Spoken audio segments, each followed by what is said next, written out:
Assalamualaikum warahmatullahi wabarakatuh. Selamat datang kembali di channel saya pada section School of Art. Pada kesempatan kali ini, saya membuat beberapa skrip mengenai analisis statistik. Nah, yang pertama saya akan menjelaskan mengenai statistik deskriptif. Di sini sudah ada skrip yang sudah saya siapkan. Nah, langkah pertama, kita harus mengimport dataset atau data yang kita punya. Sebagai contoh, saya akan mengimport data kualitas air dan kelimpahan zooplankton. Nah, teman-teman bisa lihat pada bagian environment, di sini ada import dataset, bisa diklik. Di sini teman-teman bisa menginput data dari beberapa tipe file. Bisa berupa TXT, ada yang base atau read, dari Excel, dari SPSS, dari SES, ataupun dari Stata. Nah, di sini yang biasa saya gunakan yaitu from Excel. Karena biasanya kalau kita dapat data penelitian, kita langsung menginputnya dalam Excel file. Nah, di sini kita cari dulu di mana letak datanya. Ini sesuai dengan komputer teman-teman. Nah, di sini ada data kualitas air dan kelimpahan zooplankton. Saya open, ini sudah masuk di sini. Nah, yang terpenting teman-teman bisa melihat pada import optionnya. Yang pertama ada nama. Nah, nama ini bisa teman-teman ganti sesuai dengan keinginan masing-masing. Kalau terlalu panjang bisa kita singkat. Tapi yang paling utama adalah sheet-nya. Sheet-nya kalau dari R ini akan menunjukkan default. Sheet pertama yang sudah ditentukan oleh R.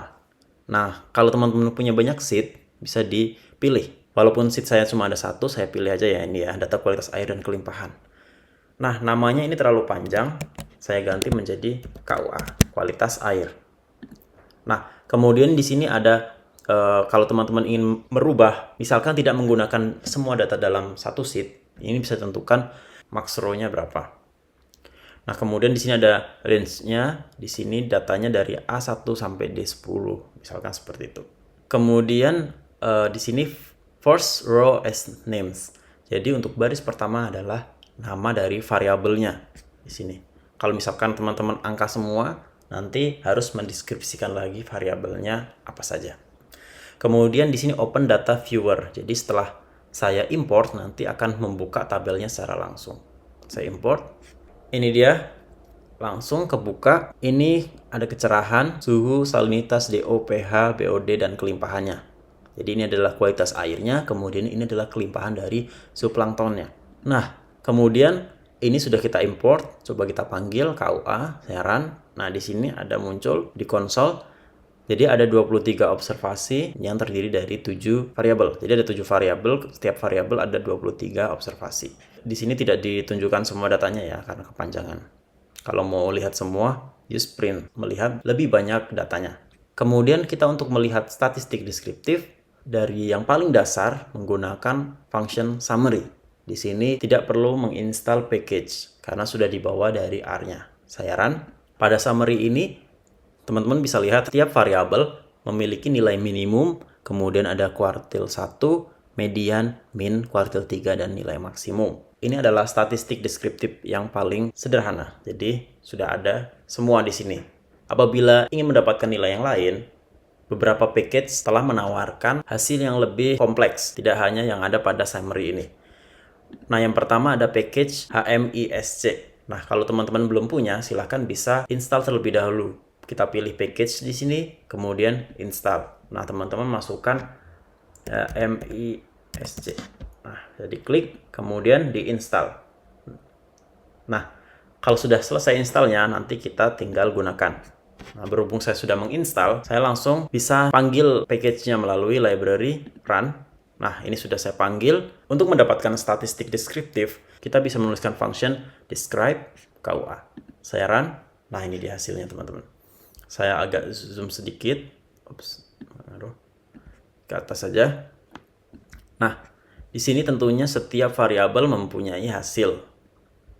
Nah, di sini secara umum KUA ada 7 variabel, kemudian ada 23 observasi setiap variabelnya.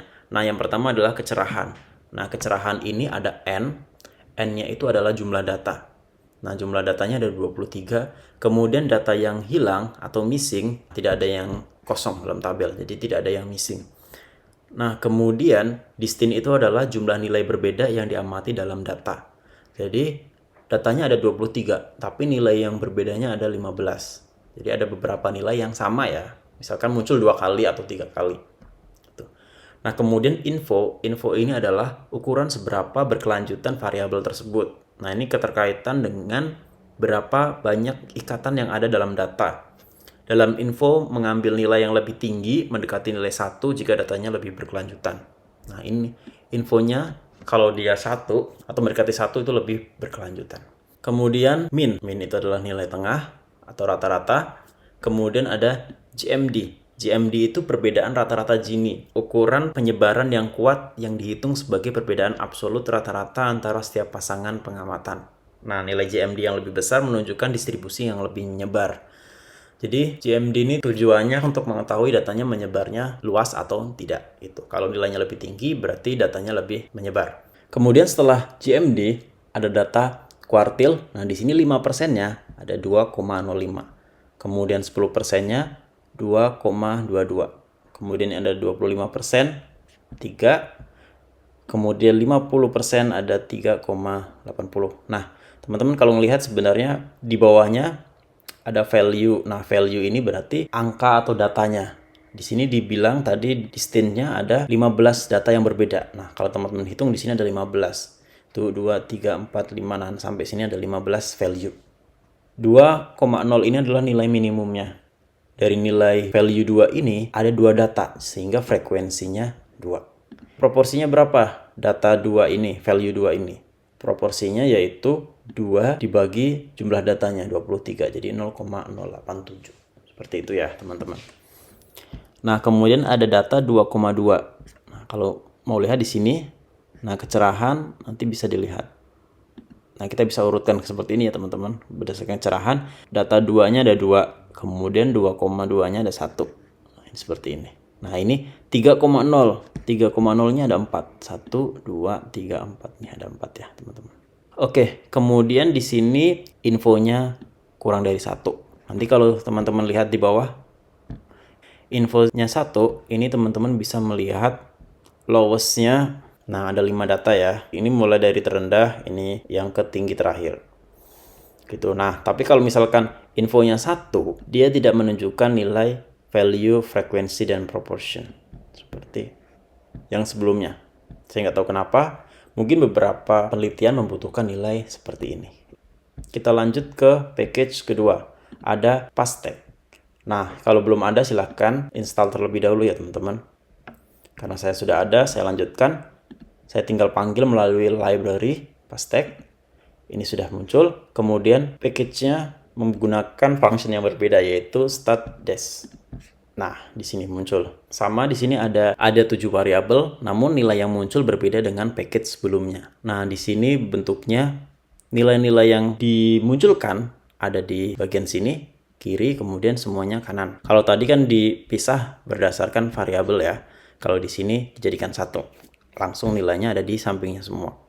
Nah, contohnya yang pertama adalah number of value. Jadi seberapa banyak datanya? Ada 23. Semuanya ada 23. Kemudian ada number null. Ini jumlah yang nilainya 0. Tidak ada.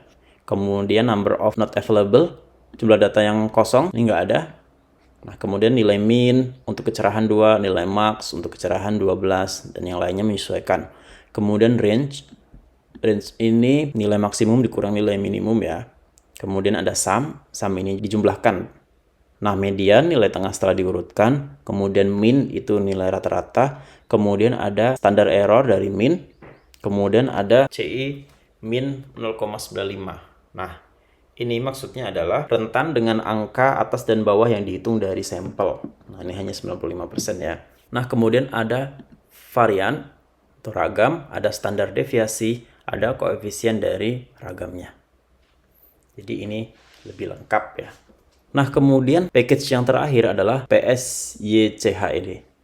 Nah, sama kalau teman-teman belum punya silahkan diinstal. Kemudian run. Di sini function untuk melihat hasil deskriptif statistiknya, kita tinggal menuliskan describe kemudian KUA. Saya run. Nah, di sini. Ini sedikit berbeda ya kalau yang package Pastek. Nilai-nilainya ada di sebelah kiri. Kemudian variabelnya membentuk kolomnya ya. Kalau di sini kebalik. Ini variabelnya adalah barisnya, kemudian nilai-nilainya adalah kolomnya. Di sini yang pertama ada var. Var ini variabel. Variabel keberapa? Kecerahan pertama, suhu kedua, salinitas ketiga, DO, dan seterusnya. Kemudian ada N. N itu adalah jumlah datanya. Semua ada 23. Kemudian min, nilai tengah atau rata-ratanya. Kemudian ada standar deviasi. Kemudian ada median. Kemudian yang di sini yang berbeda adalah trim. Ini adalah rata-rata yang dipangkas secara default dengan fungsi ini, menghilangkan 10% teratas dan 10% terbawah. Dia buat rata-rata baru, tapi 10% data teratas dan 10% data bawah dihilangkan. Jadi dari 80 data itu dibuat rata-rata.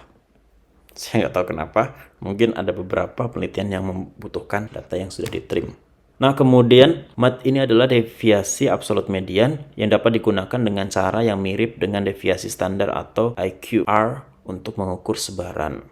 Kemudian di sini ada nilai minimum, maksimum, range.